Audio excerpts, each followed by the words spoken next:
Hello friends, हे माझं digital identity card आहे. जस्ट लाईक आपण याला डिजिटल व्हिजिटिंग कार्डही म्हणू शकतो, which is develop by Ascent next.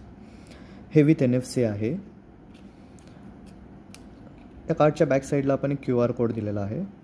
Just QR code scan करून पण आपल्याला आपली डिजिटल प्रोफाईल दिसून जाईल.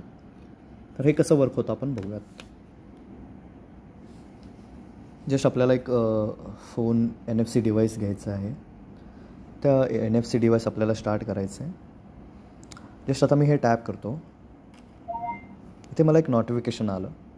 जस्ट मी त्याला ओपन केलेलं आहे. डायरेक्ट तो आपल्याला डिजिटल प्रोफाईल दाखवेल. इथे आपल्याला कॉल ऑप्शन दिलेला आहे, आपण व्हॉट्सॲप ऑप्शन दिलेला आहे.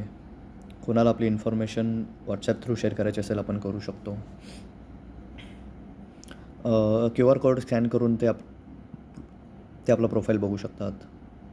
जस्ट कोणाला इथून आपल्याला व्हॉट्सॲप थ्रू आपली लिंक किंवा प्रोफाईल शेअर करायचं असेल, जस्ट इथे आपण नंबर एंटर केला तर तो डायरेक्टली आपली प्रोफाईल व्हॉट्सॲपला शेअर होऊन जाईल. Yes, thank you.